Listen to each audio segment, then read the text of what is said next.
I think most all the adults here this morning would recognize the name Vincent van Gogh, the artist, the very troubled artist. And if you're my age, you probably saw the old movie with Kirk Douglas and Tony Quinn in it that told you about his life story. Of course, he would go in and out of all these illness periods, some physical, some mental, some both. And during one of those illness periods, he was very fortunate to have a physician who took very, very good care of him. Particularly so because he had no money. You know, he sold no paintings during his lifetime. So he got to the point where today we would say the physician discharged him to home. And so he was better for at least for a while. Well, he felt very bad about the whole thing because he couldn't pay anything in money. So he decided to do the next best thing. He made a portrait of the physician. He painted the physician's picture, and he gave it to the physician.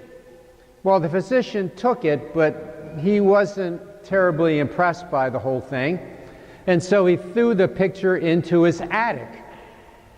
Now, time went by, and there was a window in the attic, and one of the window panes got broken.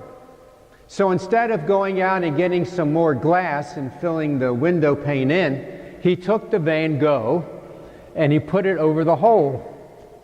So the Van Gogh was used to keep the draft and the wind and the rain out, and of course it ruined the painting. Today would have been priceless. You see, that physician had no idea of the treasure he actually had. Today is our third week of a sojourn through chapter 13 of the Gospel according to St. Matthew, the so-called Parables Discourse. It's the third of 5 major discourses in the Gospel according to St. Matthew.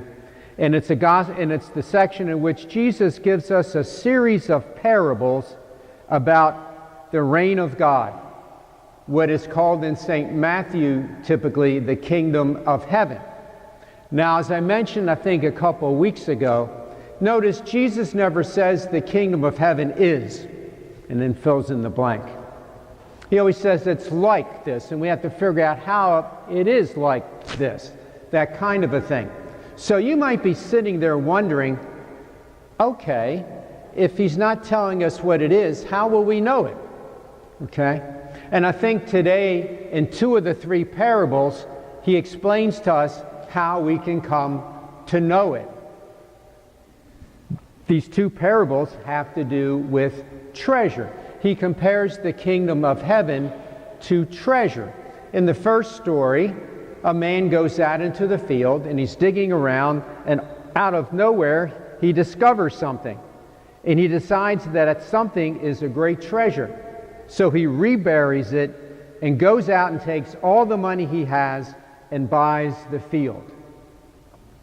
The second parable is a merchant who's been looking for certain types of pearls. We call it the pearl of great price, don't we? And he's been looking for that probably all of his adult life, and he finally finds it.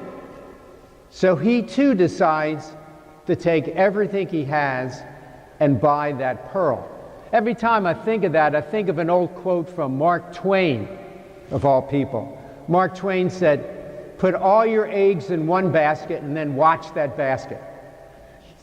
The kingdom of heaven is a great treasure.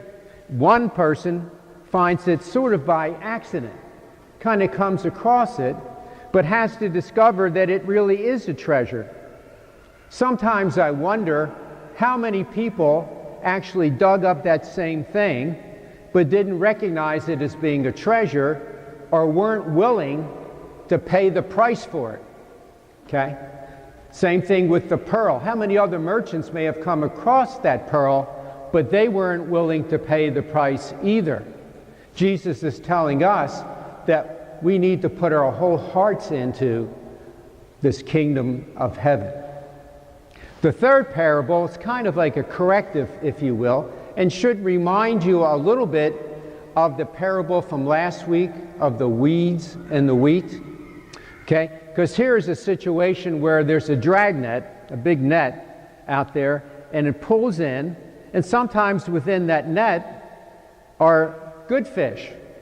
Sometimes there may be fish that a Jew couldn't eat because of the dietary laws, or maybe there's just a bunch of debris in there, an old shoe or sandal or something like that, okay? Starfish or something. And so somebody has to sort everything out, get rid of the debris, and then keep the good fish. And he says the kingdom of heaven is like that. Remember last week, the weeds and the wheat grew up together, and then at harvest time, the wheat was taken into the barn to be turned into grain, and then the weeds were burnt. Both parables then have what we call an eschatological, an end of times scenario, and a scenario where the kingdom of heaven is going to have justice. Not everybody is going to get into the kingdom of heaven. Not everybody belongs to that kingdom of heaven. Only those who actually do God's will go into it. So we have these three parables, and we've had all these other parables the last 2 weeks talking to us about this kingdom of heaven. Now, we're probably at the point, particularly with the parables this week, in which we need to ask ourselves some difficult and hard questions.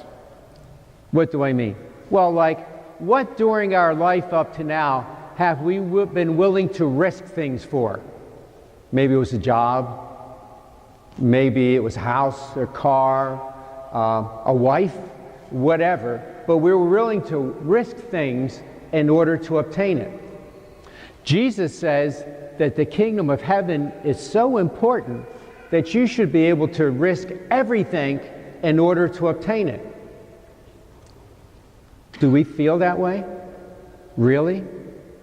Is the kingdom of heaven so important to us right now that we be like that merchant or the fellow that found the treasure and be willing to risk everything in order to obtain it? Or do we say to ourselves something like, I'm 28 years old, I know the kingdom of heaven's important, but right now I'm too busy with other things. Okay? I'll worry about that when I turn 69 like me, later on. It'll seem a lot closer to me back at that point. Jesus said, where our heart is, there's our treasure. Do we really value the kingdom of heaven to that degree? Are we willing to do whatever it takes to obtain it? Where is our heart? Where is our treasure?